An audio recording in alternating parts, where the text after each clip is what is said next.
Olá, é com grande satisfação que iniciamos mais uma edição do podcast da APMed, Academia Paraibana de Medicina, projeto idealizado pelo nosso presidente, o acadêmico Dr. Vilberto Trigueiro, que vem se consolidando como um importante instrumento de preservação da memória, valorização da cultura médica e divulgação do pensamento científico e humanístico da medicina paraibana. Chegamos hoje à quinta edição deste encontro, realizado neste acolhedor espaço do Sicredi, e aproveitamos para agradecer aos diretores Dr. João Bezerra Júnior e Paulo Valério, que também são acadêmicos da nossa Academia Paraibana de Medicina. Tenho a honra de coordenar essa série de entrevistas e, nessa oportunidade, recebi uma personalidade cuja trajetória se confunde com parte significativa da história da medicina paraibana. Nosso convidado é o acadêmico Dr. Geraldes Tomás, médico, professor, pesquisador, gestor público, líder institucional e uma das referências da ginecologia e obstetrícia em nosso estado.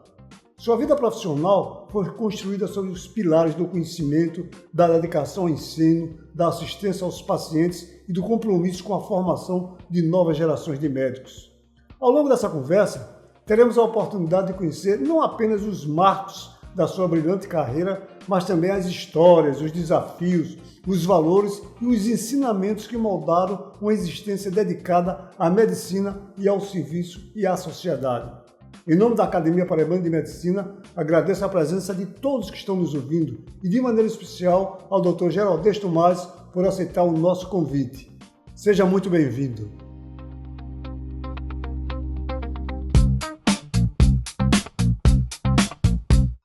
Dr. Geraldes, estamos iniciando então aqui o nosso podcast e, evidentemente, a gente sempre começa com aquela questão das origens, né? Você tem origens em Remígio, né? Eu gostaria de saber as influências que você teve da sua família, logo desde a sua infância até mais tarde seguir medicina.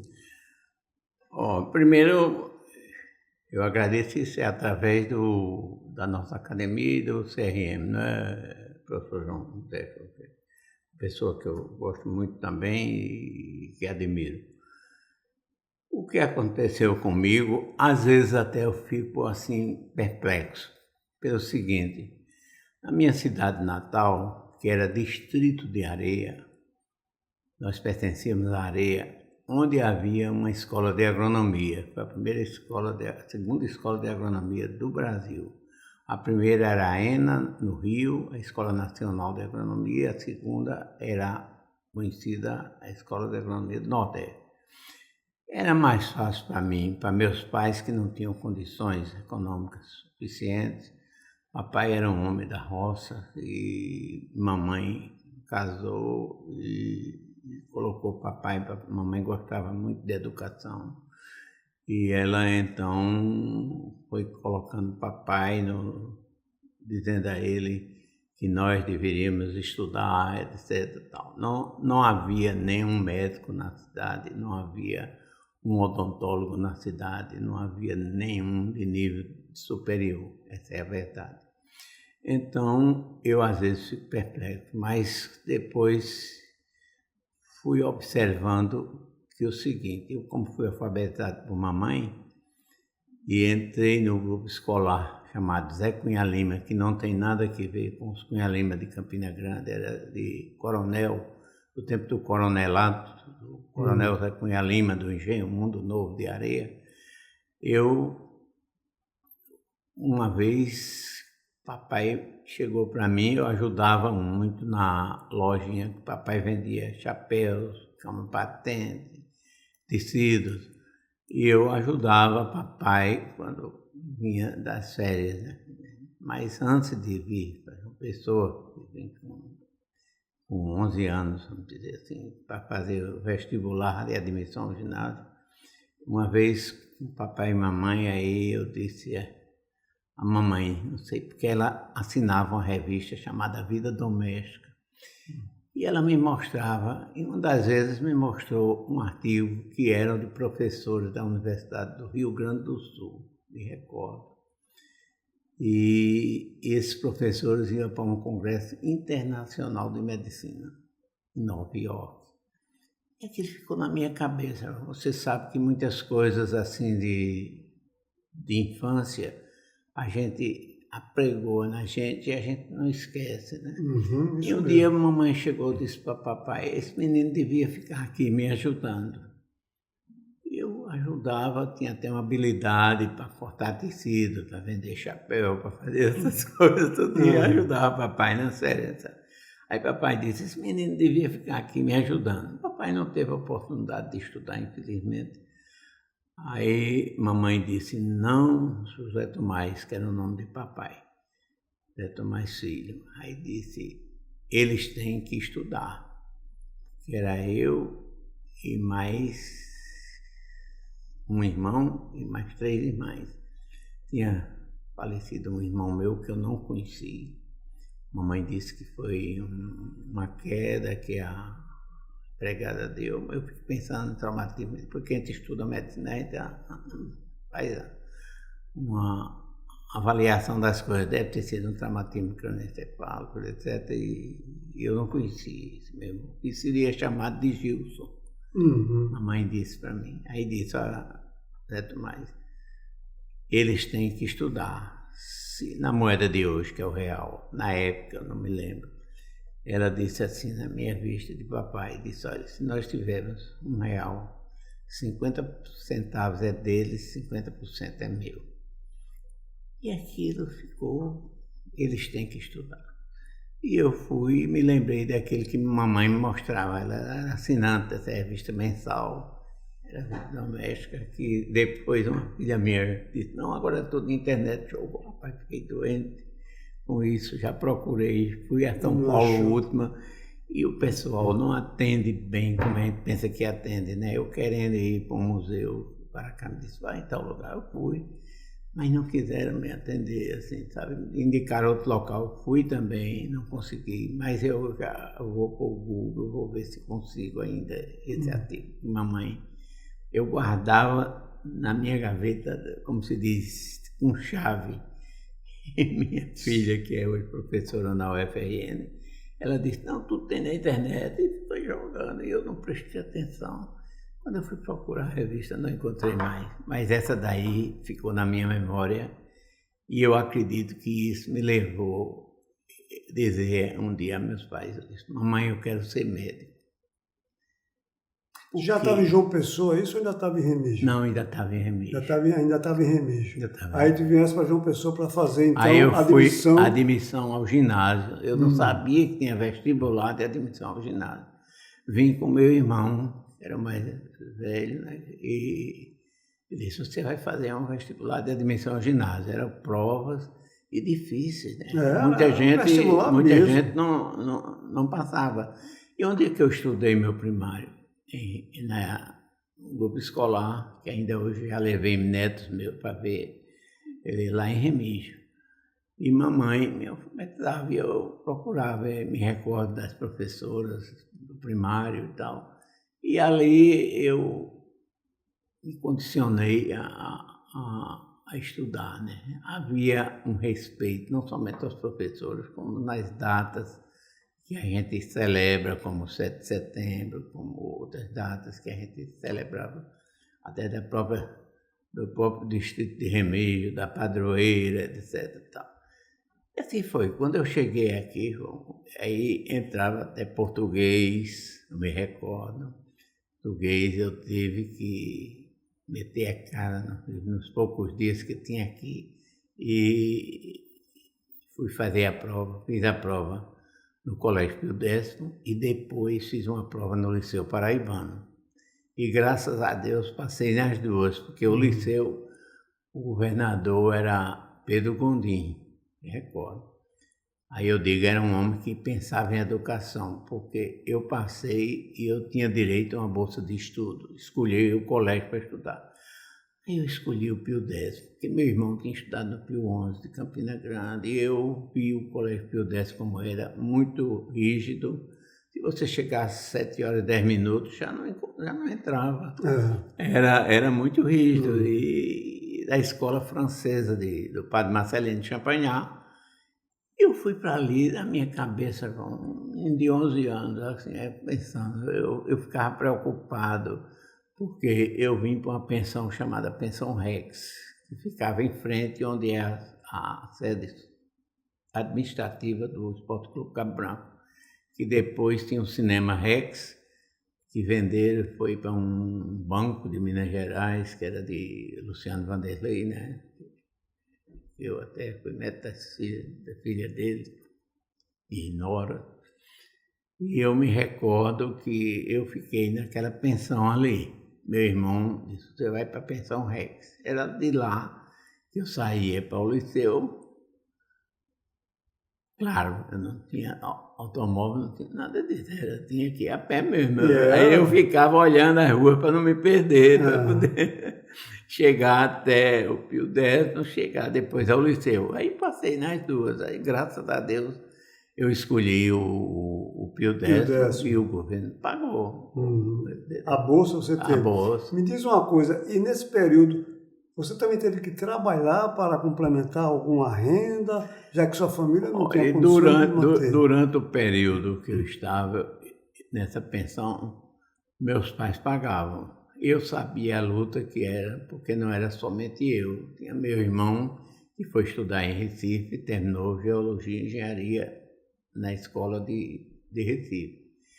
Recordo-me também que Remígio ficou como uma cidade que teve mais geólogos proporcionalmente até no Brasil, porque meu irmão, um irmão do Dr. Edinaldo Dias de Barros, que foi diretor do Detran aqui, era formado em Direito, e Eronides Dias de Barros, que é o único que está vivo, cabelos grisalhos, rarissimamente encontro com ele, mas foi geólogo também. Foi 3 geólogos. E Abelci Daniel de Assis, aliás, 4 geólogos, que se formaram, filhos de Remígio. É interessante isso, né?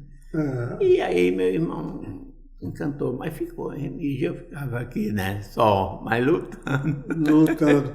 Aí fizesse o ginásio, naquela época, o científico. Fiz o ginásio, Pio X. E depois foi se preparar para vestibular. Já tinha, então, quando fosse fazer o vestibular, já tinha, então, uma ideia realmente de que queria ser médico, né? Já queria. Tu sentia realmente que tinha a direção, a vontade, a vontade para aquilo. Era no coração mesmo, assim, era vocacional, acho. Vocacional mesmo, né? Era, porque não tinha ninguém para poder observar, né? Eu via aquilo que eu até mandei uma mensagem para você, que eu tinha coragem.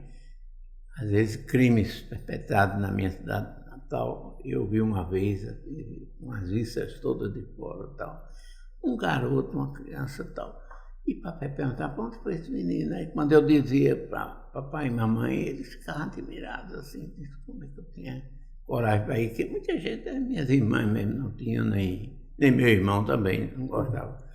Aí eu fiquei pensando, eu quero ser médico mesmo, eu vou ser médico, aí pronto. Mas ocorre que não era fácil, não. Eu tinha que sair de ônibus de Remígio, de uma empresa chamada Passo, que vinha de Esperança, vizinha de Remígio, passava na minha cidade às 6 horas da manhã. Aí eu estava com a minha malazinha, mamãe me acompanhando. Eu chegava, uma vez eu saí 6 horas de Remígio. Cheguei em João Pessoa, na rodoviária que ficava ao lado do Teatro Santa Isabel. Santa Rosa? Santa Rosa. Às 18 horas. 18 horas? Nossa. Impressionante. Dá para ir para Lisboa e voltar. E aí, sabe o que acontecia, João? Tinha umas pessoas que a gente chamava chapeado. Era conhecido como chapeado. Aí depois eu observei, porque ele tinha uma chapa com um número. Ele devia ser cadastrado na prefeitura da capital, né? E ele pegava a minha mala e eu dizia, eu vou para tal lugar. Ele ia na frente, eu atrás, até a primeira pensão foi a pensão Rex. Eu não gostei muito dessa pensão. Eu disse, papai, mamãe. E aí me colocaram na pensão de um senhor chamado Pedrosa, que hoje é um edifício que fica na Rodrigues de Aquino, quase em diagonal, onde foi o laboratório de Gilson Guedes, Ismael Jorge e Ivan Cavalcante. Foi ali que eu fiquei, eu e Petrônio Serafim, que era mais velho que eu, e a gente morou nessa pensão também, juntos, né? Estudando. E dali eu ia para o colégio e eu lutei muito. Eu tenho uma faceta que, em Remígio, eu acredito que até nas escolas municipais do interior não tinha desenho no currículo, na grade curricular. E eu era péssimo em desenho, eu fazia um desenho, eu era reprovado. Aí eu fiquei preocupado. O irmão chegava assim e dizia, quem é que quer ser irmão marista? Aí eu levantava o dedo, então eu digo, eu quero. Aí antes da aula, eu ia para assistir as aulas do Padre Marcelino Champagnat. E fiquei, né, naquilo, né? Quando chegou no fim do ano, eu disse, eu vou ser reprovado em desenho. Aí foi uma espiritual, foi um negócio espiritual meu, um menino, um garoto. Eu cheguei assim para o irmão, que era o irmão João, era o nome dele, parece, irmão João.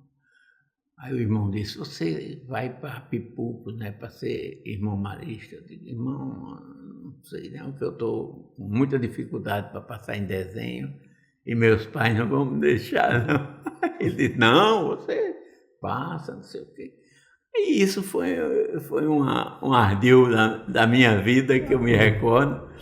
E eu terminei passando em desenho. Quando eu entrei para o segundo ano, foi quando eu conheci Osório Abarra. Osório estudava lá. No Pio Décimo. No Pio Décimo. Mas as turmas, no primeiro ano de ginasial, eu conheci Osório. O segundo, já Osório não estava na minha turma. Quer dizer, eram várias turmas. E tinha uma turma que tinha um irmão Olavo que ensinava inglês. Olavo, eu também fui professor meu. Aí, resultado, eu ia para lá, eu digo, isso aqui, onde eu aprendi a ler alguma coisa de inglês, foi com ele, né? E o irmão Leão Pinhão, ele era francês mesmo, e depois casou-se aqui e tal. Mas ele ensinava francês e depois tinha, repara mesmo, coisas que só Deus pode me dizer. Que tinha filosofia, tinha disciplinas que eu nunca tive a oportunidade de ver lá na minha cidade natal. Apesar das professoras eram muito boas, exigentes, boas, a gente gostava delas, a gente obedecia, havia um respeito muito grande ao professor, o que hoje a gente não vê até em nível superior. Lamentavelmente. Essa é a verdade. E eu terminei com isso, o irmão no segundo ano disse, você vai? Eu disse, vou não, irmão, eu notei que minha vocação não é essa, não. Ele notou e deixou e respeitou, e quem foi um colega de turma que formou-se em medicina, irmão de George Cunha, que ainda trabalhou, ainda foi ali no Santa Isabel, que foi nosso Hospital das Clínicas, e ele era diferente do irmão mais velho, que foi colega do meu irmão ainda, e que foi estudar engenharia em São Paulo. Eles tinham condições econômicas, né? E George é um rapaz extraordinário, mora lá no condomínio, a gente nunca se encontra, ele reclama muito, mas é a verdade. Aí esse irmão dele terminou medicina. Eu acho que chegou ainda, eu acho que já era professor quando ele falou, mas ele teve uma briga grande com Carlos Silva lá no Hospital Santa Isabel e foi uma loucura e tal. Mas eu fui médico da esposa dele depois, formei e tive felicidade que ela tinha uma infertilidade e conseguiu o filho dele. Mas terminaram se separando, foi um problema grande. Me diz uma coisa, o vestibular em si mesmo, tem que ter uma preparação. Hoje em dia você sabe que se você tiver condições de pagar uma faculdade, o vestibular é secundário, mas antigamente era uma prioridade absoluta para o destino nosso, não é? Foi muita luta, eu imagino. Foi muita luta. Se preparar, passar e entrar na faculdade. Eu me recordo que eu me apresentei ao Exército, certo? E na época que eu me apresentei, disseram, se passar em medicina, não vai exercer. servir lá. Servir ao exército. E eu me recordo que marcaram, eu recebi que tinha que estar no 15RI, às 6 horas da manhã, 5h30 eu já estava lá, certo? Não tinha carro, tinha que chegar mais cedo, né? Aí sabe quem era o coronel médico do exército? Foi meu professor, que eu gostei muito das aulas dele, que era gastroenterologia, quando fui aluno de medicina, o professor Guilherme Martins Alves, que foi reitor da universidade por 7 anos, naquele período que o pessoal chama o período do chumbo. Do chumbo. Mas a gente tirava a roupa, ficava desnudo todo, e ele botava uma turma de um lado, outra turma de outro. Aí quando eu cheguei à frente dele, me recordo, as coisas ficam na memória da gente. Ele disse, você vai fazer o quê? Aí eu disse, eu pretendo fazer medicina. Aí ele chegou e disse, então você vai para ali. O outro que chegava, eu ficava olhando, tinha um camarada com a hérnia inguinal, era uma enorme, e de família boa da Paraíba. E eu fiquei na mesma, está me considerando igual esse camarada. E ali eu fiquei preocupado, né? Mas aí, resultado, eu fui aprovado no vestibular e eu fui ao núcleo de oficiais da reserva, ficava na João Machado, fui pedir minha carteira do núcleo, que eu tenho ainda. Aí o oficial, eu escrevi Geraldez Tomás de Albuquerque Tomás, que Albuquerque é mamãe. Aí o oficial me deu uma chamada fortíssima na frente de todo mundo e tal. Aí eu disse, por que eu não posso escrever o nome da mamãe? Ele disse, olha sua certidão de nascimento. O tabelião da minha cidade natal, que ainda pertencia a Areia, era o senhor Stanislau Eloy, que a gente chamava o senhor Nelau, pai do desembargador Rui Eloy, que está vivo, pai de Eslo Eloy, que faleceu, foi da Polinda. Tinha Edu Eloy, que foi agrônomo, que casou-se com uma pessoa também. Ele separou-se, casou-se com uma menina que é a mãe da esposa de Herbert Filho, Tita, como chama, Netinha chama Tita, né? Eu vim saber depois, né? E é um menino muito bom, então, mas deu certo com ela, filha dessa senhora, né? E ela casou-se com Edu Eloy, irmão, uma família grande. Mas ele era um tabelião, simpático, bem aparecido, bem afeiçoado, mas cada um ele botava um nome diferente. Eu não tinha dinheiro nem tempo. Faltavam uns 10 dias para fazer o vestibular, a primeira prova, e a gente tinha que ir. Eu tinha uma qualidade que ainda hoje eu tenho. É o seguinte, se eu quiser passar a noite todinha para terminar uma coisa, eu passo a noite todinha. Basta te dizer que nessa época entrou português, acho que foi a primeira vez que entrou português no vestibular de medicina daqui. E eu estudei muito e passei. Teve um colega nosso, o nome que não passou, filho de médico. Aí eu não sabia, né? Ia para a segunda prova, passou, sabia? Passou. Ia para a segunda, cada um era eliminatória. Aí eu digo, bom, eu sempre digo a meus netos e filhos e netos, vocês não entreguem prova imediatamente, não. Porque vocês podem ir recordando as coisas e aí vai e escreve tudo. E assim eu fiz, da minha cabeça. Eu digo isso a meus filhos, meus netos, hoje, tudo assim. Aí eu fui passando. Quando eu cheguei na prova de Química, que Weber Toscano era um Ave Maria, o cara falava em Weber Toscano, dizia, está reprovado. Aí eu não conhecia, né? E era cunhado de Gilson Guedes, eu não conhecia. Aí, resultado, eu vi Weber na sala de aula e só tinha eu e mais 15, 16. Aí eu olhei assim, conhecia Renato Campelo Galvão, que foi assistente do professor Múcio Batista. Aí eu olhei para Renato e fiz, boa, tá poxa. Aí depois eu me arrependi, eu disse que se o professor Weber me viu fazendo isso, ele vai me reprovar. Aí, resultado, eu tirei uma das notas boas de Química, que a melhor foi do nosso colega Essa Almeida, do Rio, que era de Jaguaribe. Um rapaz humilde também, pobre, humilde, mas ele estudava muito, e ele tirou a melhor nota de Química. Aí nós entramos em Física, eu ainda estudei muito, tirei uma nota muito boa em Física, mas quase no final da prova começaram a jogar bombas dentro da sala de aula. Eu digo, eu devo estar aprovado, porque é a última prova e não pode se fazer isso. Eram os doutorandos para fazer trote. Aí eu digo, bom, aqui eu acho que passei. Aí nós passamos, fomos 12.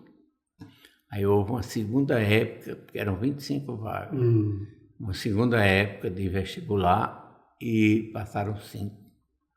Foi quando passou o filho do doutor Baracuí, Clóvis Baracuí, que é um excelente dermatologista, um rapaz muito bom, estudioso, e passaram mais 4. Inclusive esse colega de Floriano, outro colega de Luiz Gomes, do Rio Grande do Norte, que é anestesista em Goiás, casou-se com uma paraibana, e eu acredito que a última eu acho que foi Cristina, foram 5.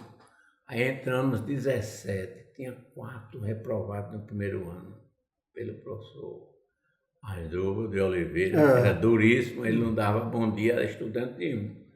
E o professor Vitorino Maia, que tinha a sua caixa que ele não dava a ninguém, ele levava para casa. Agora botava as lâminas para você estudar e tal. Foi aquilo que me chamou a atenção, a histopatologia. Eu digo, isso é uma coisa que o povo não gosta, a gente tem que estudar. E assim foi. E tinha já tinha 4 reprovados por Vitorino e Asdrúbal. Era o ano todo, Textil e Latagé.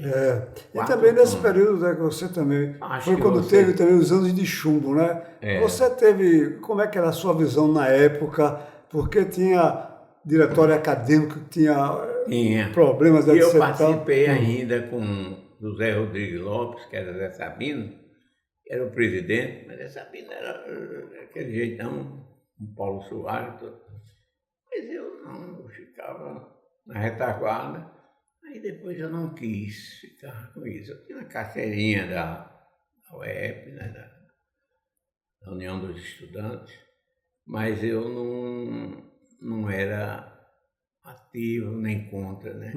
E nós que morávamos, era eu, esse colega de Floriano, esse de Luiz Gomes e Carlos Roberto Pessoa, que faleceu há pouco, né? Éramos nós 4. Ali na rua tinha o Cinema Brasil, aí tinha aquela ruazinha que quase em frente da Assembleia. Ali nós tínhamos o Bar do Grego, a gente morava no edifício em cima do Bar do Grego. E terminou, por coincidência, o dono daquele edifício foi sogro desse colega meu, que eu apresentei. Ele namorou com ela e terminou casando. A mesma coisa, então tu terminasse o curso e depois tinha que seguir, não é? A vida profissional e tinha que seguir a vida pessoal do ponto de vista familiar. E como é que foi então? Como é que foi assim, quando foi que tu conhecesse a esposa, se quando tu começasse a fazer viagens, etc. tal, estudos fora, tu já fosse solteiro, casado, essa parte aí? Eu, quando terminei, no primeiro ano, eu pensei, eu disse, papai dizia assim, venha colocar consultório aqui em Remígio. Eu digo, papai, não dá certo. Aí eu pensei o seguinte, eu disse, olha, eu mandei para Brasília estava pedindo e a gente cadastrava-se. E eu mandei dizendo que queria fazer ginecologia obstetrícia em Brasília. E papai foi comigo para comprar a passagem para ir para Brasília, mas eu notei que ele estava triste, né? Que eu ia embora e talvez não voltasse, né? Aí, quando eu voltei, por incrível que pareça, João, são coisas de Deus. eu encontrei uma carta dizendo que eu tinha sido aceito para fazer anestesiologia. Não é que eu não gostasse, porque eu depois fui médico de uma fundação federal que eu fazia anestesia e operava. Então, a gente se dedicava nos pronto-socorro, na maternidade, no Hospital Santa Isabel. E, consequentemente, eu cheguei para papai e disse: papai, chegou uma carta para mim, dizendo que me aceitaram, mas numa especialidade que eu não pedi, eu não vou não. Coisa da vida, né? Eu tomei a decisão, não ia, eu notei que ele ficou mais animado. Aí eu fui procurar a Fundação de Serviço Especial de Saúde Pública. Procurei em Natal, fui primeiro a Recife. Aí tinha o governador Nilo Coelho, que colocava chamando médicos, né? Aí eu fui, meu irmão morava lá, já estava formado, estava trabalhando lá na Sudene. Aí eu fui, fiquei na casa dele, fui à Secretaria de Saúde de Pernambuco. Aí eu cheguei para o secretário do secretário de Saúde e disse, era o governo Nilo Coelho. Aí o secretário era Alcides Ferreira Lima, me lembro, família importante de Pernambuco. Aí eu disse, eu queria falar com o secretário. Aí ele disse, não, ele não está. Aí eu disse, meu Deus, o médico ter que voltar para Paraíba. Ah, o senhor é médico? Ele disse, ele está. Aí me colocou para falar com o doutor Alcides, né? Aí o doutor Alcides me disse, você vai para a cidade já empregando. Vai para a cidade, um carro passar e vai lhe levar para Vicência, que é perto de Aliança, que tinha um cunhado de Armando Abílio, que é de Diamante, na Paraíba, do sertão, mas fez a vida vizinha à minha cidade natal, vizinha em Esperança. Ele se associou com Zé Leto Vieira Nova, que hoje está morando aqui, está aposentado, está morando aqui, é um rapaz muito bom. E, consequentemente, eu digo, bom, eu vou procurar ir para lá. E fui para Aliança, para Vicência. Quando eu cheguei lá, tudo que Deus o tenha, mas que ele me disse que tinha, não era verdadeiro. Ele disse que tinha um hospital, as paredes estavam dessa altura, não rebocadas, entendeu? Só tinha um lugar, que era a Associação dos Plantadores de Cana, que era a Zona da Mata. Aí eu abri, cheio de coisa, digo, aqui eu mando ajeitar e faço um ambulatório, tudo tal, mas... E uma senhora chamada Clotilde, me lembro dela, ela ficou feliz quando me viu, deu um cafezinho, tudo tal. Aí eu disse, dona Clotilde, tudo que o secretário me disse que tinha aqui, e a senhora que mora aqui, louca para ter médicos aqui, para não mandar para aquela cidade que recebia muitos doentes dessa região, que é uma cidade que eu esqueci o nome, João, você é mais fácil de lembrar, uma cidade que ainda hoje é famosa lá em Pernambuco, no interior de Pernambuco. Certo? Zona da Mata, lá para o sertão? Não, era mais próximo dele. Mas é uma cidade boa. Aí ela mandava para esse local, né? Quando ela me viu, ela disse, agora eu não vou mais mandar doente para... Mas onde é que eu ia operar? Aí eu fui à Aliança ver, tinha um colega lá, ele chegou para mim e disse, eu tive um apendicite agudo e fui operado em Recife de urgência. Fiquei com medo com aquele negócio. Ele era casado com a irmã de Armando Abílio. Não sei se ele é vivo, o casal é vivo, né? E eu conversei com ele e tal. Aí eu digo, bem, eu não vou tomar o lugar dele aí não, mas ficar em Vicência, e de Vicência vim para cá. Aí tinha a outra cidade, que eu esqueço o nome, era uma cidade boa, mas ainda hoje é uma cidade importante. Aí eu não fui. Aí eu disse, dona Clotilde, eu vou voltar, porque tudo que ele me disse não tem nada. não se concretiza. Aí voltei, aí fui a ele. Aí ele disse, você não quer ser rico? Eu disse, doutor Alcides, eu não pedi ao senhor para ser rico, não. Eu pedi um local para trabalhar. E o senhor me disse que tinha isso, não tem nada disso. Não tem nada disso. Aí tinha um colega assim, de Pernambuco, que eu não me lembro o nome, nem podia ter tomado nota.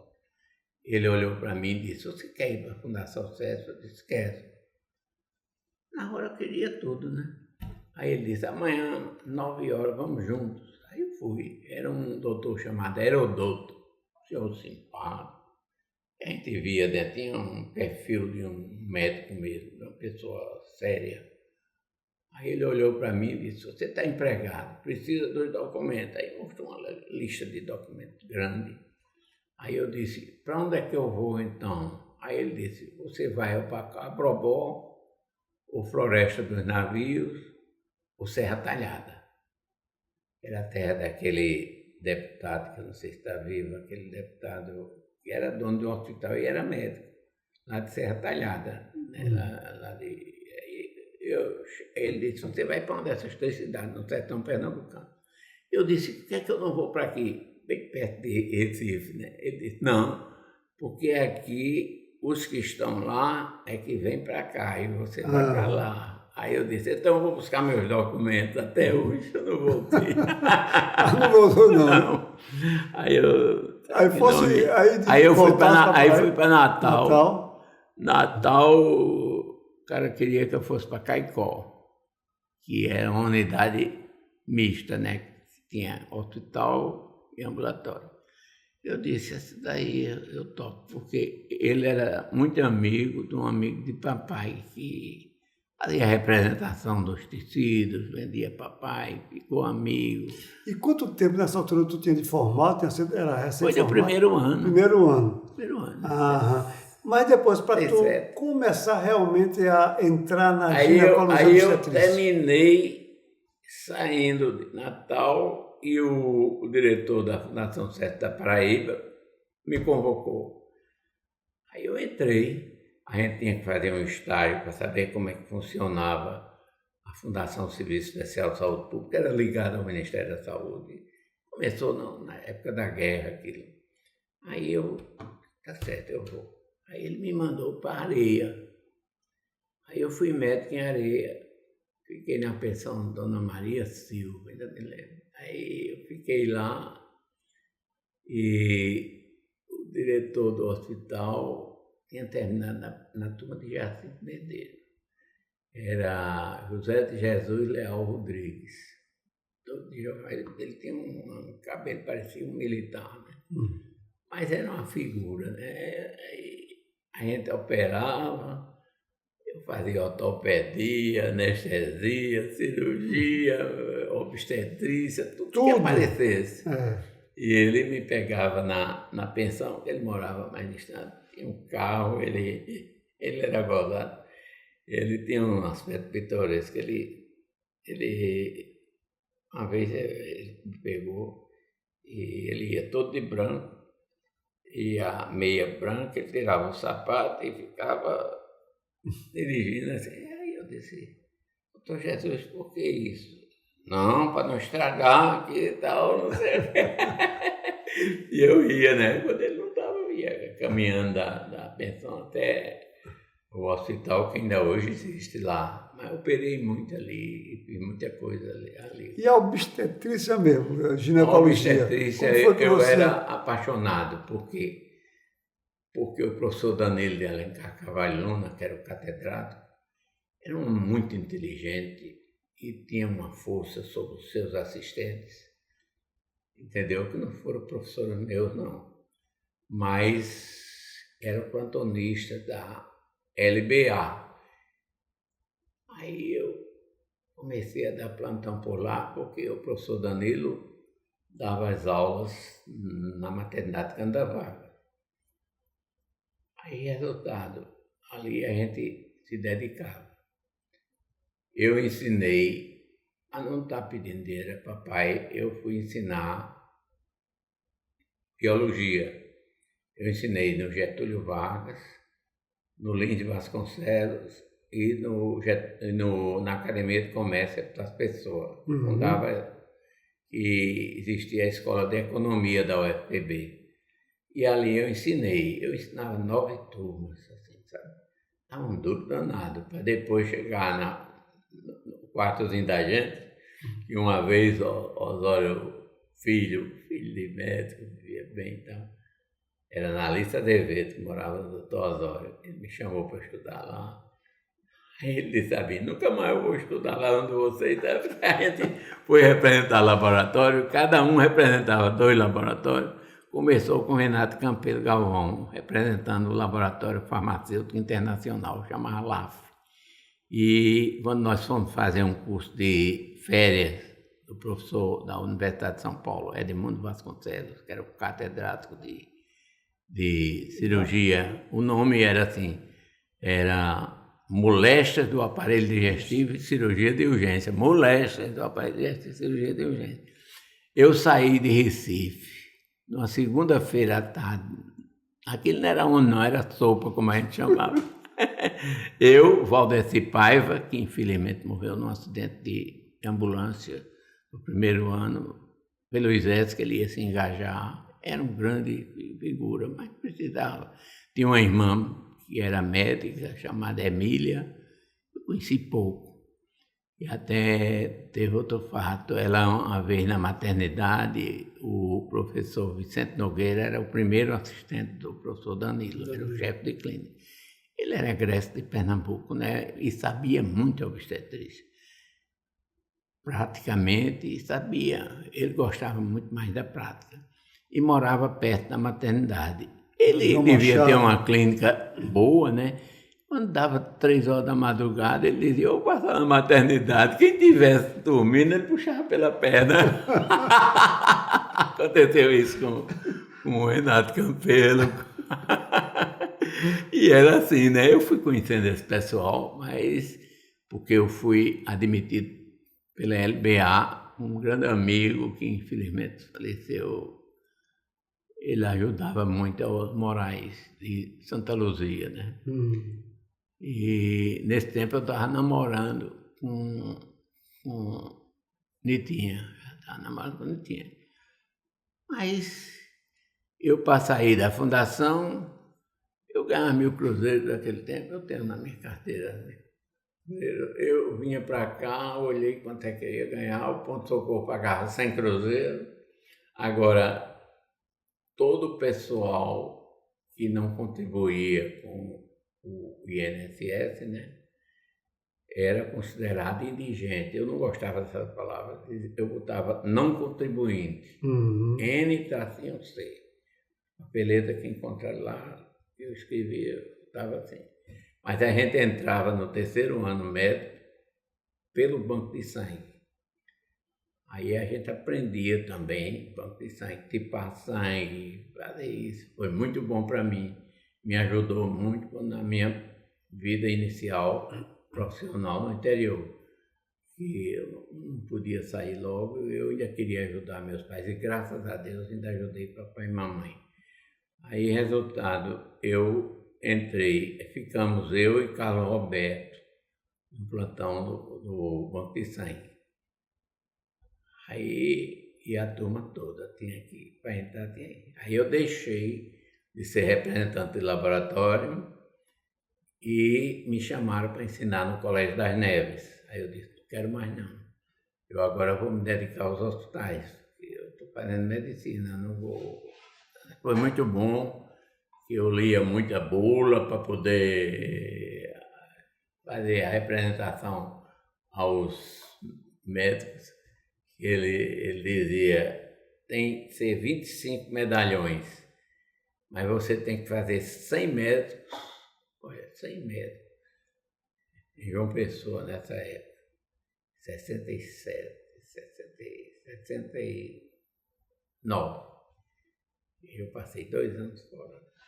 Aí, em 69 foi que eu vim. Eu escrevi para o presidente da Fundação Serviço Especial de Saúde Pública, que existia na Fundação umas correspondências confidenciais. Ninguém podia abrir. Aí fui transferido de Areia para Bananeiras. O papai foi quem me levou lá e eu fiquei na pensão do Dr. Coutinho, que era tio do senador Humberto Lucena, que leva o nome do Hospital do Trauma daqui. Foi onde eu conheci o senador Humberto Lucena, ele fazendo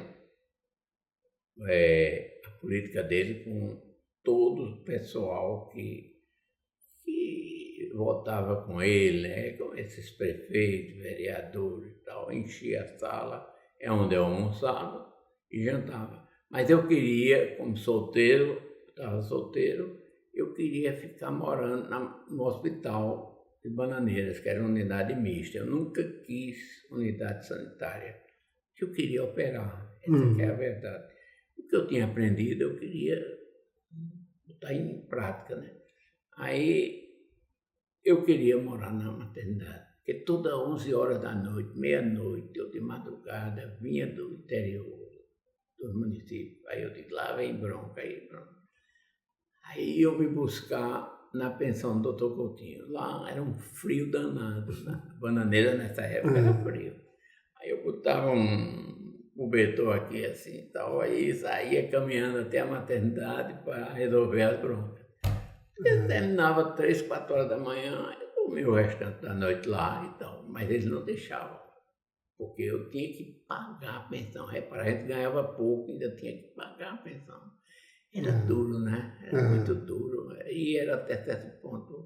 Mas a maternidade Cândido da Vargas, porque ele podia dizer. Mas a escola inicial, então, foi a Cândido da Vargas. Na Cândido da Vargas eu vi muitos bons obstetras. Começando pelo professor Vicente Nogueira, que tinha um irmão, Sebastião Nogueira. Excelente figura. O professor Vicente não deixava a gente entrar no quarto dele, não. Passasse na frente e ele me visse, ele dizia, o que é que está fazendo aí? Você devia estar lá em cima. Tal, não sei o que. Era expor toda hora. Quando eu ia dar plantão, eles faziam rodízio, né? Aí eu dizia, quem é o médico de hoje? Aí dizia, tinha convênio com a universidade. É o professor Vicente Nogueira. Meu Deus, 24 horas de sofrimento. Mas ele era duro.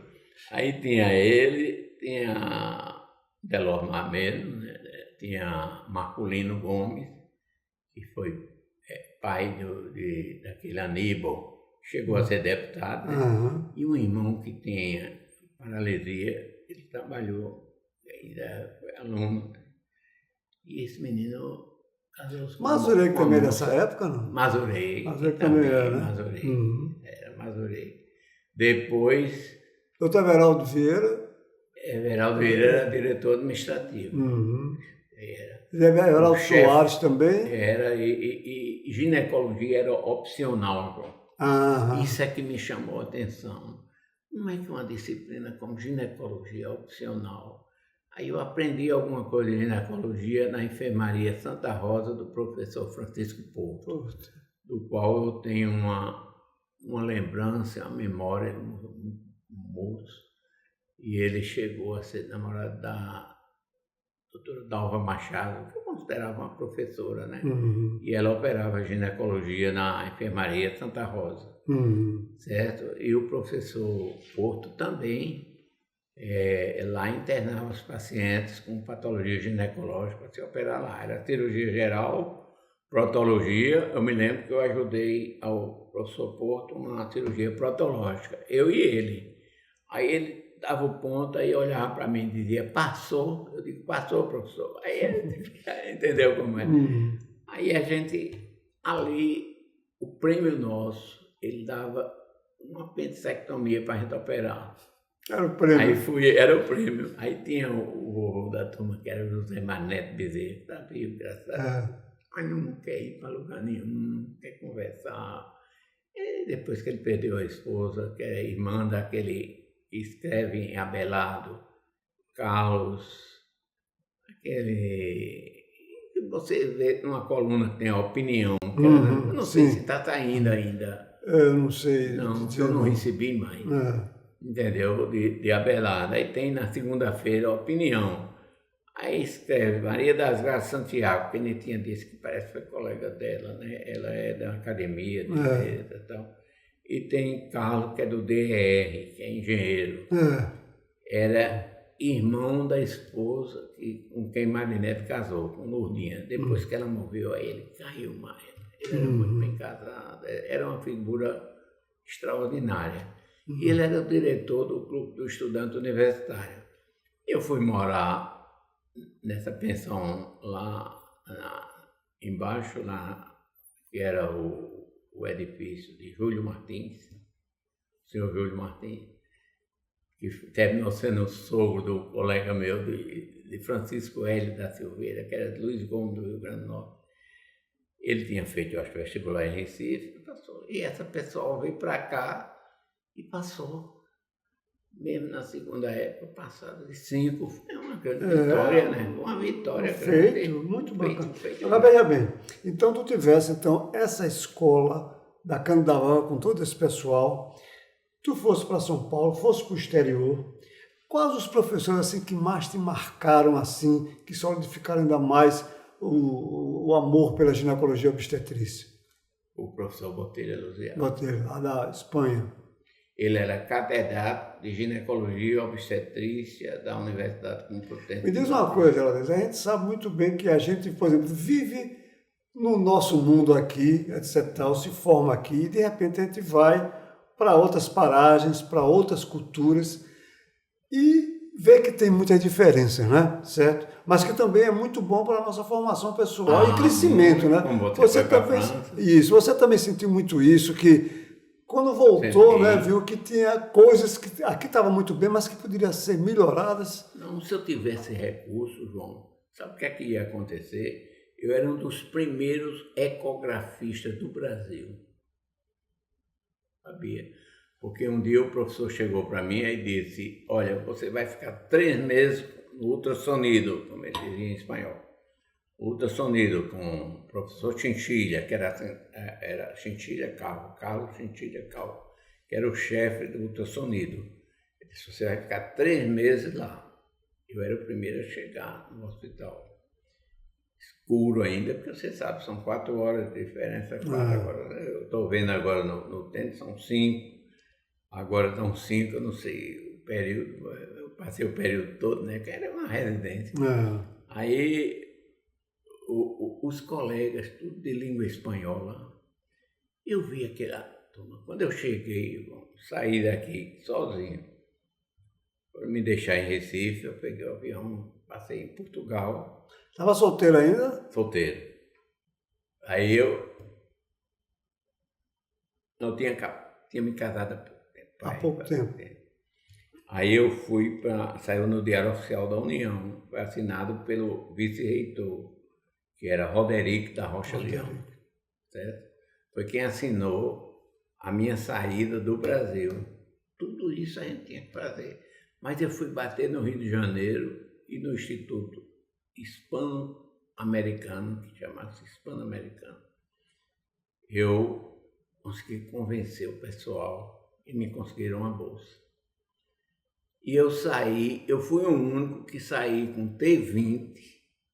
Eu já fiz concurso para aqui para a universidade e passei, mas consegui essa bolsa para ir do Instituto Hispano-Americano para ir para Madrid. Eu tinha visto o nome de Dom José Botelho Luzial, de que eu vou para esse setor. Aí fui, pense num serviço organizado, que tinha tudo e que hoje está chegando coisas que na época lá tinha. E ele era o primeiro. O segundo era um associado dele, que era um patologista, que tinha livro publicado em patologia ginecológica e obstétrica, que era Nogales Ortiz. E tinha um filho com o nome dele, que eu assisti o doutoramento dele. Quando terminou, ele disse para mim, agora eu vou para os Estados Unidos fazer outro doutorado. Você veja como são as escolas. Como a gente vê a turma de São Paulo indo para os Estados Unidos, né? O espanhol mesmo ia. os Estados Unidos. Ele foi para os Estados Unidos fazer o doutorado, para depois vir para a universidade. Era interessante. No Brasil, repara, então a gente tem uma escola pessoense, digamos, paraibana pessoense, teve essa experiência extraordinária, o curso lá em Madrid, e evidentemente você, e até hoje a gente vê que você tem profundas, né, e intermináveis ligações com São Paulo, principalmente. Claro, com outras épocas do Brasil, mas também principalmente com São Paulo. E como foi essa integração tua também com o foco da medicina, evidentemente, brasileira, São Paulo, né? São Paulo. E como é que foi que ocorreu essa interação? Eu lhe digo como foi. O seguinte, eu nas minhas andanças, quando voltei da Europa, eu apresentei um trabalho num congresso em Brasília. O presidente da Sociedade de Ginecologia era nosso saudoso colega, muito inteligente, falava bem, mas não deambulava, nem dava oportunidade a ninguém, nem ele, nem o pai dele. Era o defeito que existia. Homens inteligentes. O professor Danilo trouxe o professor Vitor Rodrigues de ginecologia para dar para a gente, e o professor Usama Nemi, que foi titular da USP, um deu obstetrícia, outro deu ginecologia. Mas ele não recebia convites, a gente soube assim. Eu sabia, eu era mais novo, não entrava no âmago da questão não, porque eu tinha receio, né? Os outros mais antigos e tal, diziam, né? Recebiam, e ele tinha como secretária uma filha dele, ele não dava, não deixava ninguém participar. E um dia eu estava em Recife, num congresso, quando eu fui jantar na casa do professor Sabino Pinho Lima Neto. João Sabino Pinho, ele gosta de me chamar de Valdez, eu digo, diga João, como é que vai? Aí ele fica muito amigo, né? Ele era assessor do professor Wilson. E quem participou da banca examinadora minha foi o titular de ginecologia de Pernambuco, que era Rosaldo Cavalcante. Acho que parente de Paulo Germano. Sabe por quê? Porque ele veio operar duas parentes dele aqui em João Pessoa e pediu que eu fosse ajudar. Eu ajudei. Aqui entre nós foi... acho que a senhora genitora de Paulo e a avó dele. Nós operamos no Hospital Samaritano, já existia o Hospital Samaritano. Aí ele me convidou pediu que eu fosse ajudar, eu fui. Um prazer, até hoje me recordo. Ele era um cara sério, não sei se foi seu professor. Rosaldo foi. Foi seu professor, né? Mas era um homem que gostava de ginecologia, né? Isso foi na minha cabeça. Aqui não tinha ginecologia. O professor de ginecologia era o que tem o nome do nosso hospital, Lauro dos Guimarães, pai de Laurinho. Mas o único da turma que entrou como segundo auxiliar numa cirurgia do professor Lauro, ele já deixando, fui eu, da minha turma. Ninguém queria nada com ginecologia, mas aquilo ficou na minha cabeça, né?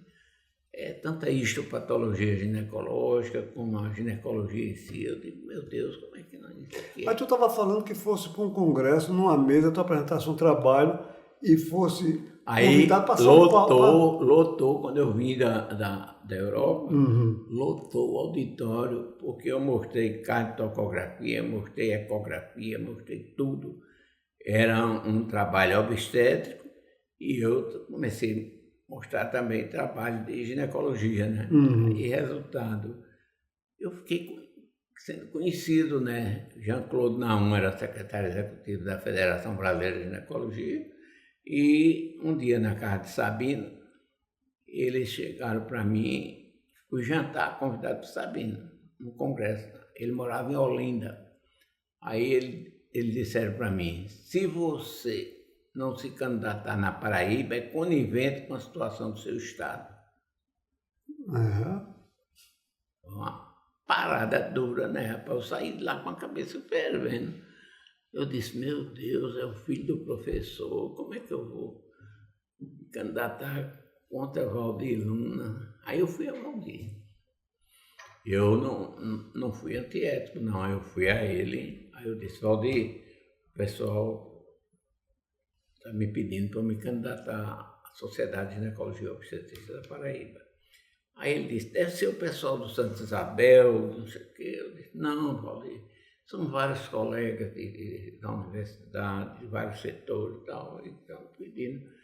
Vamos fazer o seguinte, você talvez esteja cansado para coisas, a gente faz a mesma chapa, só muda a cabeça. Eu fico numa chapa e você fica na outra. Isso foi numa época de junho, no meio de junho. Aí eu fui para Bananeiras. Aí no dia seguinte, no dia de sábado, eu fui para Campina Grande pedir voto. Peguei Jair Cunha, naquele tempo, que a FEBRAS depois disse só quem podia ser da diretoria quem tivesse o título de especialista. Que eu fiz na Universidade Federal do Paraná, no Hospital das Clínicas, durante um congresso. Não existia em todo o Brasil, né? Então, eu fiz e passei. Fui o primeiro daqui e Joaquim Amorim Neto de Campina Grande. Quando eu olhei, ele estava no meio do... Era uma turma enorme fazendo. Era um concurso. Aí eu fiz o concurso, passei. Quem me disse que eu tinha sido aprovado foi o professor Orlando Coelho. Disse, seu nome está lá como aprovado. Aí eu saí, fui olhar, realmente estava. Aí vi que só tinha... Orlando foi quem fez a estrutura da sociedade, mas quando eu fui me candidatar para o título de especialista, não tinha estrutura suficiente. E Orlando trabalhou muito, mas eu tive que me associar a Pernambuco, que hoje é Sogó, e daí eu pude me candidatar ao título de especialista. Depois você só podia ser da diretoria se tivesse o TEGO, como chama. TEGO, famoso TEGO. Sim, mas foi na casa de Sabina, não esqueça, talvez ele nem lembre, mas eu me recordo. Estava ele, o professor Paulo Canella, que infelizmente faleceu também, e Jean-Claude Naum, e Sabino e eu, e eles disseram isso para mim, rapaz, eu não sabia nem quando era. Quando eu procurei Marcos Aranha, que eu tinha conseguido para Marcos Aranha, chegou a superintendente. Aí Marcos Aranha olhou e encontrou na União, naquele tempo, no jornal União, uma coisa pequenininha. Aí faltava uma semana mais ou menos para a eleição. E nesse aspecto institucional, digamos assim, não só em sociedade, só golpe, etc., tal, FEBRAS, você também teve outras atividades do ponto de vista administrativo. Me fala um pouquinho, secretário, etc. Vamos. Eu fui convidado pelo presidente da Fundação LBA, porque eu entrei na LBA.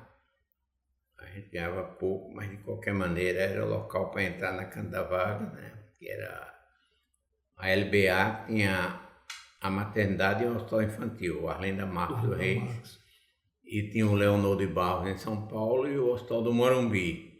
O primeiro era de São Paulo, o segundo era da Paraíba. E Pernambuco não tinha o que tinha a LBA na Paraíba, sabe? Aí eu digo, vou ficar, aceitar. Aí o presidente marcou uma audiência comigo. Era Dr. Pedro Calheiro Bonfim. Eu acho que ele devia ser alagoano, esse nome Calheiro. Mas ele era assessor do ministro Reis Veloso. Era um mistério. Agora, novo, não tinha experiência administrativa nenhuma. Aí eu disse a ele, olha, presidente, se o senhor me aceitar, eu não quero deixar a universidade, eu não quero deixar a minha clínica, eu não quero... Aí eu fui dizendo, eu estava conversando. Aí ele disse, não, eu quero você assim. Mas eu fui a Antônio Bento de Moraes, que era o superintendente da LBA na época. Aí fui a ele, aí pedi que eu entrei na administração dele. Aí eu pedi para ele não sair. Eu disse, Antônio Bento, olha, eu estou gostando da sua administração, entrei nela, entendeu? E eu não queria assumir seu lugar, não. Quero não, eu quero que você permaneça. Aí ele disse que quando eu decidi que a LBA foi para Getúlio Vargas, fui eu que levei.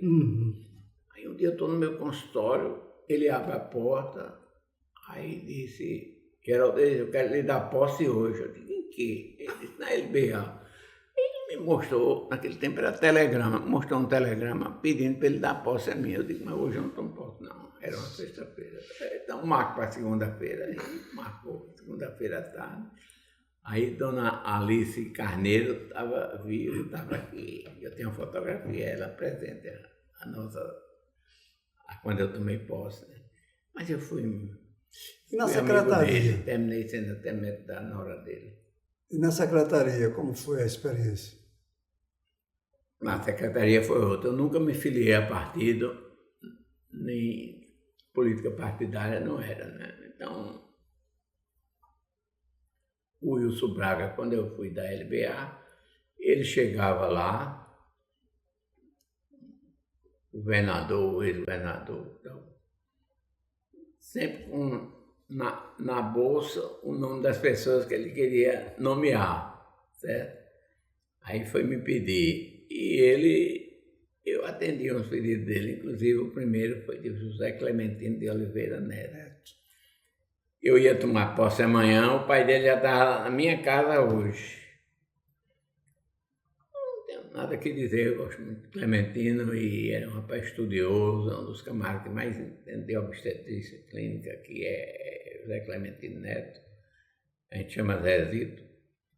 E eu nomeei, mas naquele tempo tinha que passar pelo SNI da LBA, que era chamada AES, e era conduzido por um general.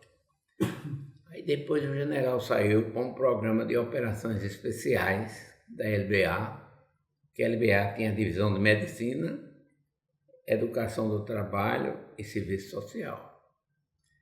Aí esse general saiu desse setor para outro e assumiu um coronel. Eu digo, foi a primeira vez que eu vi um coronel mandando um general. Aí, resultado, ficava no Rio a sede, né? Porque a presidência no Rio, né?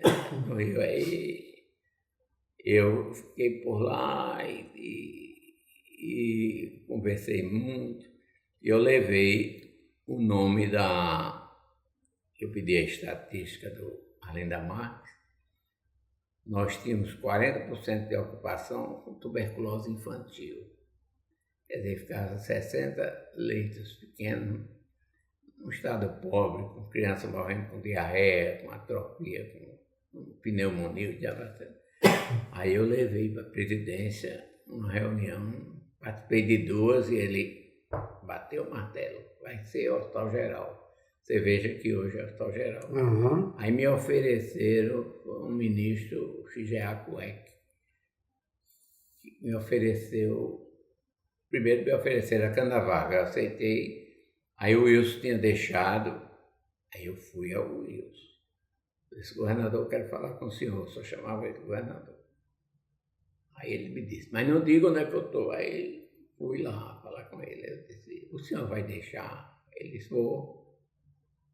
Aí eu disse, e eu deixo quando? Logo quando o senhor deixar. Aí ele chegou e disse, não, você não se dá bem não com carro mangueira, quero ver o prefeito. Me dou muito bem.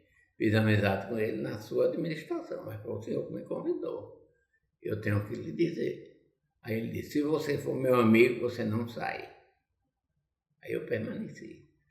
Entendeu? E eu ainda cheguei a derrota de família, de Mangueira, tinha Mangueira de Osasco, esse negócio que pediam para ser, e eu ficava chateado, eu dizia, não, bota da sua família que eu saio, eu continuo lhe admirando. Ele era muito técnico, ele não era político. Mas foi ótimo trabalhar com ele. Ele era o vice de Wilson Braga? Era o vice de Wilson. Isso mesmo. Agora me diz outra coisa. Repara, você é professor, pesquisador, trabalhos científicos, evidentemente que criou uma vasta experiência com isso tudo. E, principalmente na universidade, me diga uma coisa, como é que você está vendo hoje o ensino médico e o da época que você atuava lá? Com muita tristeza, viu? Muita tristeza, porque eu não vejo mais a dedicação que você teve, que eu tive. Basta lhe dizer que eu perdi 1 ano e 6 meses de férias, quer dizer, foram 25 anos de dedicação. E eu gostava do ensino, gostava do centro cirúrgico, gostava da enfermaria, gostava de tudo que constituía a gineco-obstetrícia já não era só obstetrícia. Aí, resultado, depois que passou para o HU, eu digo, bom, nessa época eu tinha sido da LBA e um dia no consultório, o telefone toca o dia todo, era o governador Wilson Braga, uma das vezes eu atendi, era ele, pedindo para falar comigo. Aí me convidou. Claro, eu fiz uma entrevista com ele e com Lúcia Braga. Ele disse, você agora fala com minha mulher. E daí, Lúcia era política para valer, né? Mas eu demonstrei para ela que não tinha filiação partidária, nada que... Eu sabia já o que era LBA, o que é que tinha, mas eu não tinha experiência de vida nova. Aí me aceitaram. Mas eu fiquei calado, eu só disse que tinha sido convidado quando eu tomei posse na academia, na Associação Paraibana de Imprensa. Porque era muita gente, quando surgiu o meu nome, era muita gente tentando me derrubar. Aí eu digo, ele me derruba, mas o governador vai me chamar para dizer que vai ser fulano e não eu. E eu fiquei calado. Quando ele anunciou meu nome, aí eu digo, agora eu posso dar entrevista. Agora, outra coisa. Bom, você tem, ultimamente, nos últimos tempos, ido na universidade, ido no hospital universitário, nosso lá, o Vanderlei, ido na maternidade. Qual a diferença que você vê na atuação médica em si? Repara, uma das coisas que se bate muito, embora sempre tenha existido, é chamado humanismo, né? E agora a gente está entrando na era da inteligência artificial, certo? Que já está, né? Aí. Isso aí, você acha que tem mexido muito com a atuação médica em si? Tem. Eu, antes de sair da universidade, João, eu dizia, a relação docente-assistencial está se acabando. Ela vai se acabar. Aí eu me lembro que um dos colegas nossos ligou para mim, ele se aposentou, ligou para mim e disse, aquilo que você combatia já está existindo. Porque se você for ao Centro de Ciências Médicas hoje, da qual o departamento voltou a ser obstetrícia e ginecologia, não tem uma continuidade para chegar no hospital. Você tem que dobrar. A turma não faz isso. Dali dá uma aula teórica, que tem um auditóriozinho e tal. Dá aula teórica, dali cai fora. Não há um interesse que você tenha de ir para a enfermaria para discutir os casos, para verificar, para botar o interno, para ser segundo auxiliar, para você ensinar o residente. Não tem mais. Isso eu vejo com muita tristeza e, sinceramente, eu acho que tinha que mudar isso. Tinha que mudar, porque o nosso tempo foi outro. Você terminou numa escola boa, que eu sei, e você deve ter tido uma luta grande também e conseguiu seu conceito, não só pelo seu esforço. A escola que você via, eu me lembro que Tomás Cruz era da Bahia. Da Bahia. Não era? Era conhecido. E veio aqui. Quer dizer, os endocrinologistas aqui. Você mesmo, entendeu como é que continua sendo o melhor endocrinologista para mim, na minha concepção. Né? Estou na tua frente, não. Mas é você que tem mais experiência. O pessoal não dá valor aos mais idosos, acha que a gente está desatualizado. Quando a gente estuda, já hoje eu assisti a aula da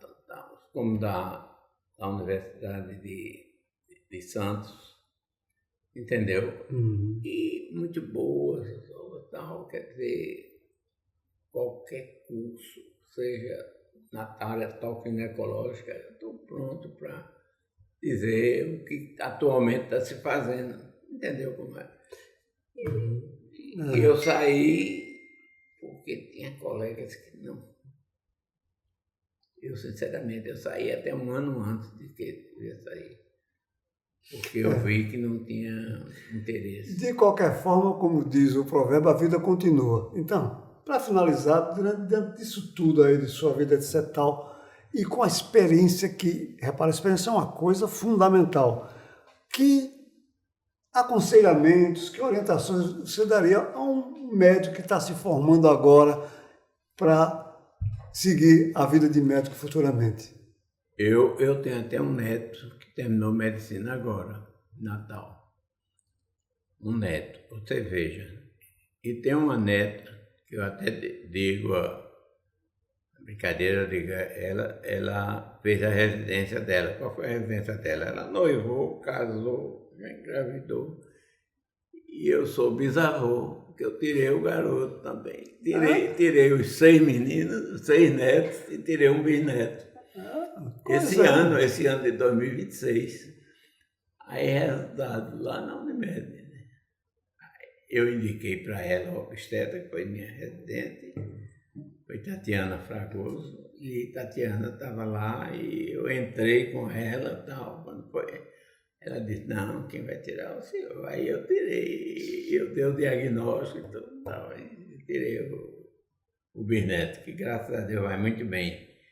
Mas para o jovem médico, o que é que você... Aí o que eu acho que é o jovem médico, ele precisa se integrar melhor como a gente fazia.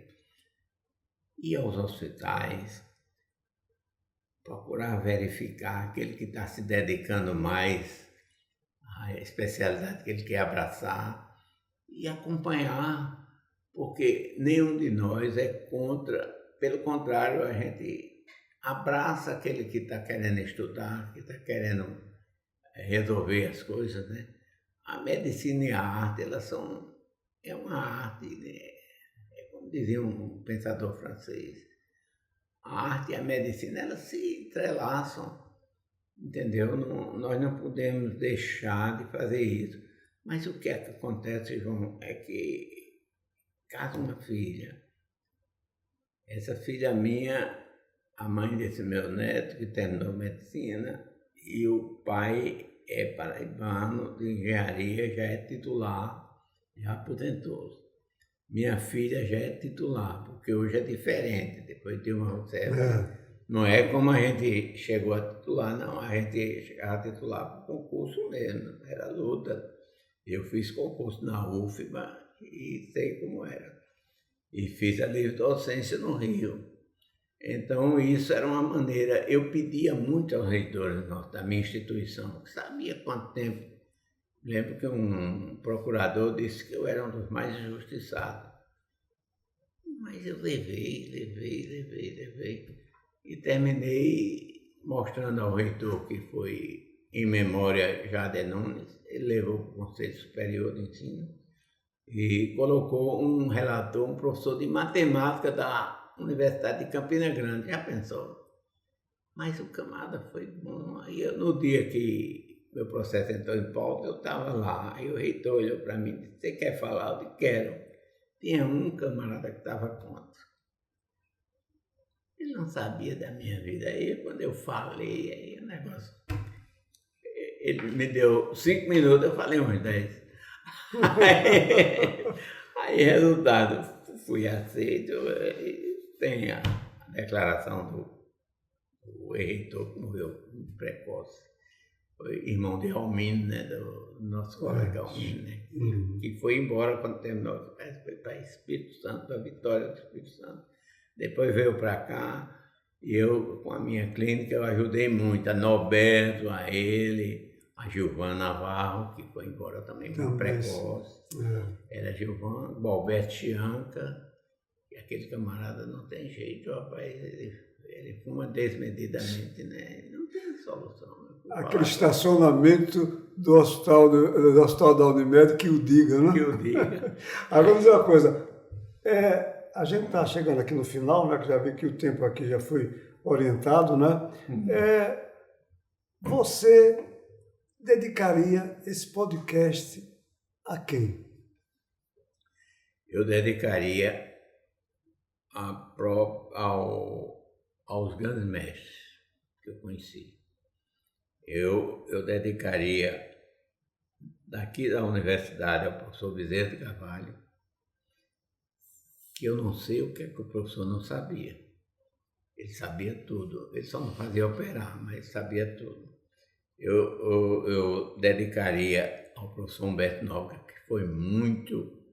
porque meu sogro não sabia não que ia casar com a filha dele, mas ele foi um lutador pela formação da Faculdade de Medicina da UFPB. Ele era proctologista, pois eu tenho uma plaquete sobre ele, li o livro dele e fiz. Ele deixou e foi fazer saúde pública no Rio, porque na época a presidência ficava lá, e ele lutou para que tivesse a Faculdade de Medicina aqui. Olha, não somente eu, quantos colegas igual a mim que fizeram medicina que não tinham condições de sair daqui para outro lugar. Eu fico olhando os como ele, que tinha condições, que terminou na Bahia, outros que terminaram em Recife, e era assim, ia para a Bahia porque tinha mais condições. Tinha Osmar Mendonça, Vergara de Mendonça, que era professor de parasitologia médica, mas a grande professora era a professora Lourdes, era a professora Nevinha, Maria das Neves, que era esposa de Danilo Maciel. É uma grande figura, que dedicar para ela. O próprio Antônio Dias, ele foi um lutador também, sabia da cardiologia, um lutador. O próprio Antônio Dias, Clóvis Beltrão, uma figura humana extraordinária. O primeiro anestesista que eu vi aqui era um amigo do estudante, era tudo. E fora daqui, o professor Botelho Luziar, que eu tenho uma admiração por ele enorme. E num congresso internacional em Barcelona, eu terminei procurando saber para onde é que o professor ia. Ele ia para Barcelona, ao congresso, e ele participou de uma mesa que eu assisti, que estava o professor Patrick Stepton, o pai do bebê de proveta do mundo. Uma pesquisa altamente complexa. Eu fiquei impressionado.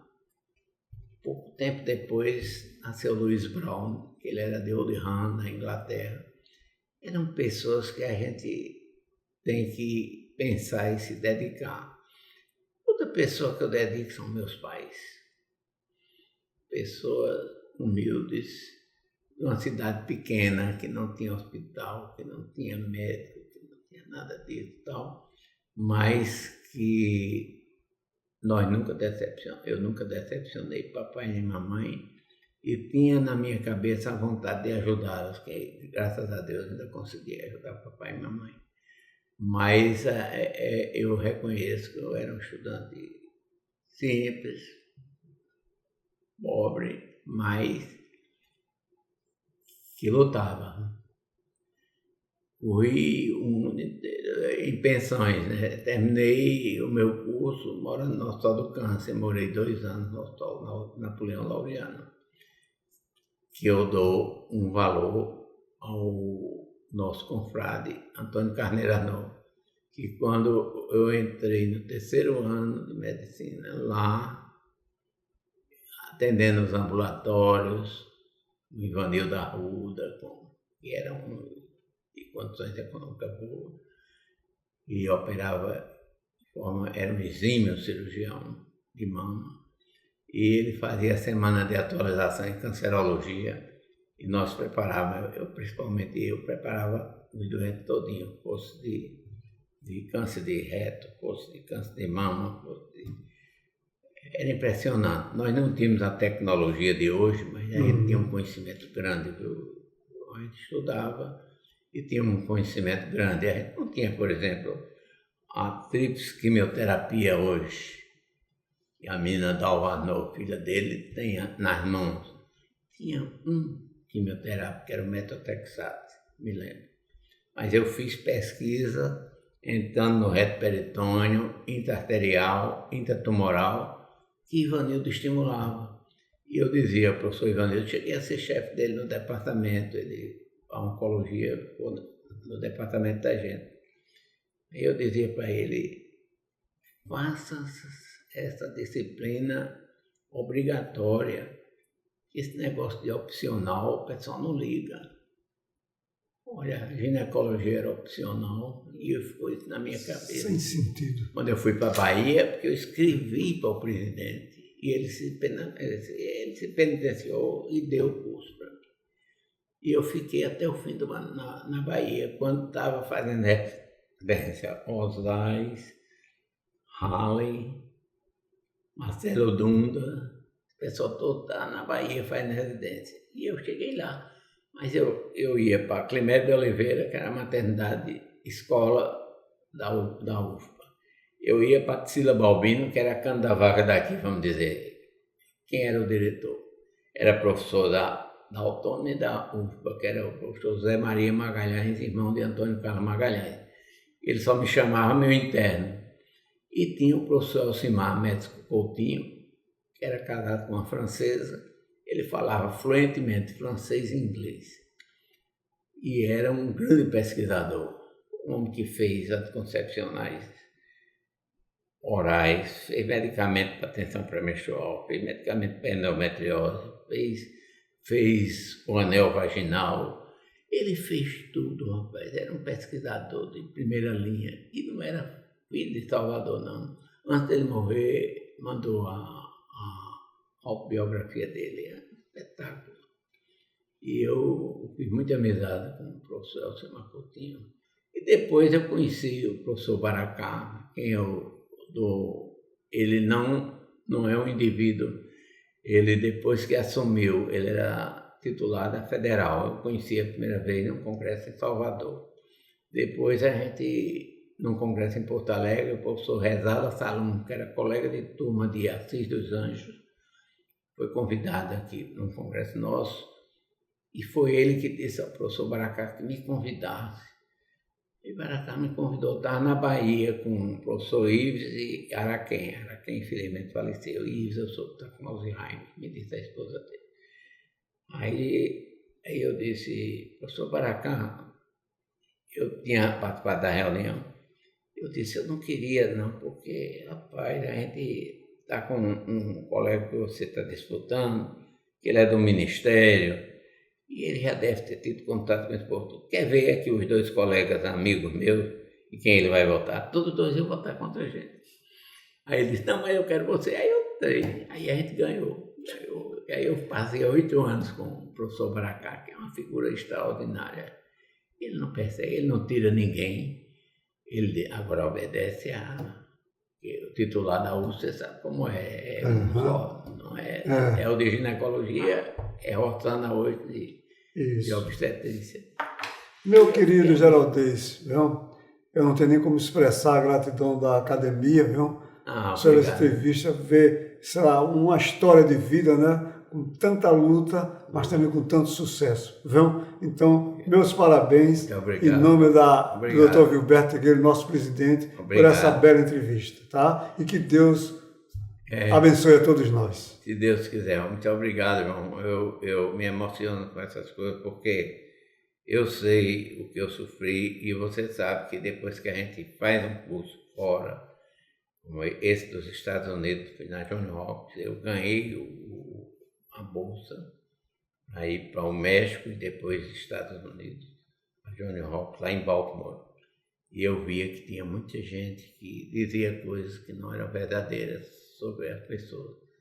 Eu sofri muito aqui, porque eu não era filho, eu recebi o título. Não recebi ainda o título de cidadão pessoense, mas eu tinha um amor por essa cidade que me acolheu e eu sei o que eu sofri com muitos colegas que não deviam ser assim, né? A gente nunca deve ter a parte antiética, inventar histórias, dizer coisas que a gente não era isso. Eu sofri muito, mas eu, graças a Deus, como você diz, mas Tive o sucesso. Dr. Geraldez, ao final dessa conversa, fica ainda mais evidente que as grandes trajetórias da medicina não são construídas apenas por títulos, cargos ou realizações acadêmicas. Elas são construídas, sobretudo, pela capacidade de transformar vidas, formar pessoas e deixar exemplos que ultrapassam gerações. Sua história nos permitiu revisitar momentos importantes da medicina paraibana, compreender a evolução da nossa prática profissional e refletir sobre valores que permanecem atuais e indispensáveis: ética, dedicação, humanismo, estudo permanente e compromisso com o paciente. Em nome da Academia Paraibana de Medicina, agradeço profundamente sua generosidade em compartilhar conosco suas experiências, suas memórias e suas reflexões. Agradeço igualmente ao nosso presidente, acadêmico Dr. Vilberto Trigueiro, pela visão de criar esse projeto que contribui para preservar a memória viva da medicina paraibana e aproximar a academia da sociedade. Nosso agradecimento também ao Sicredi pela acolhida e parceria, bem como a todos que acompanharam essa 5ª edição do podcast da APMed. Que os ensinamentos aqui compartilhados inspirem os médicos mais experientes, motivem os jovens profissionais e fortaleçam o compromisso coletivo com a medicina cada vez mais humana, científica e transformadora. Muito obrigado a todos e até o nosso próximo encontro.